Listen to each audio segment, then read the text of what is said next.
At that time, we were riding the subway. We started to ride the subway alone, going to our grandparents' house. And we started to see the tags on the train. It was like people like Is the Wiz and Sly 108 and Puma 107 and all those kind of cats. And they had really great calligraphy like styles. And I was like, oh shit, how did they do that? You know, what kind of marker is that? My brother come home with that marker. He was like, this is it. I was like, ah, oh, it's on. You know, and then we met kids in the school who were tagging up. And slowly but surely, you know, we started to seep into that whole scene and like go to the writer's bench on 149th Street Grand Concourse. Start meeting more writers, older writers. And started to see like the whole world like sort of open up. Start seeing trains. I was like, oh shit, how did they do that? We go to the yards, went to the first time I went to the yard was in the daytime. We were like Petro in the 6 yard with this kid Rio, my little friend D, little DEA. And we were just in there running around and it was like 2 o'clock in the afternoon, you know? And it was just like, spooky, but it was really intriguing. It was like, wow, this is where all these cats go and they do all their dirt, and in the afternoon they should just run some rush hour. That was a high. That was like my thing. Elevated train station. Yards were like, we hit them. But the elevated train stations, that's the real excitement. That's where everything, like, talk about adrenaline high. I was notorious for hitting all the layups up in the Bronx doing that. We'd climb up and down the elevated poles.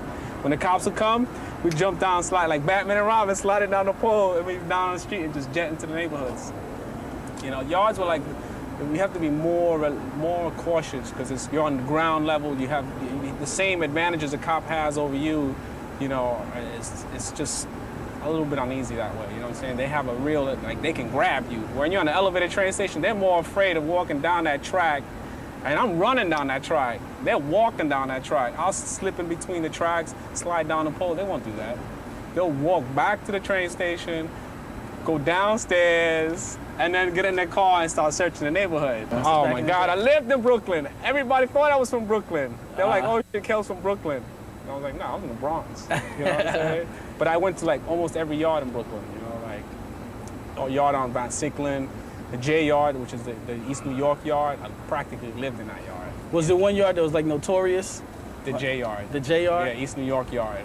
Because it was multi-level, you know what I'm saying? There's like a lower half that was mostly kind of dead trains, and the upper half was real active. There was always pulling in a train or pulling out a train, and it was always like where it was mostly patrolled by the cops. I guess it was all three, it's rider, bomber, burner, because I would bomb with burners. I would do like whole trains that are really elaborate that were usually reserved for like under the window, smaller scale, you know, masterpieces. I would take it and say, well, no, I don't want to do the under the window. I'll do the whole train, or 4 trains, or 5 trains.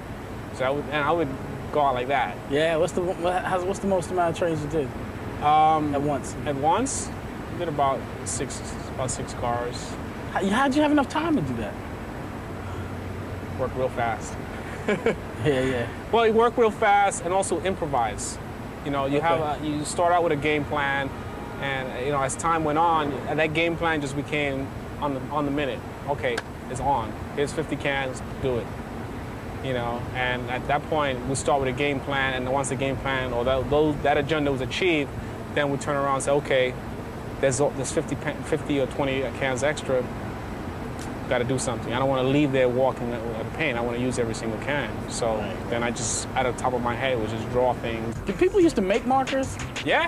How do you make them? Band roll-on was a big one. How do you do that? Band roll-on, the little glass bottle, you tape it up with black tape, you pull out the contents, you stick some cotton swabs or cotton balls, and fill it with ink, and take the erasers from school, and chop off the strips on the side, and just, that's your tip. The way you got paint would depend on like your status, you know what I'm saying? It's like, I got to a point where I didn't have to rack paint. I didn't have to go out and put myself in danger of like stealing paint, nothing like that, because I developed myself to such a point where I became influential in like designing names and styles for other writers. And in turn for them getting those services or privileges from me, they'd have to give me paint. What was your favorite cap? Oh, there was a round Jiffone.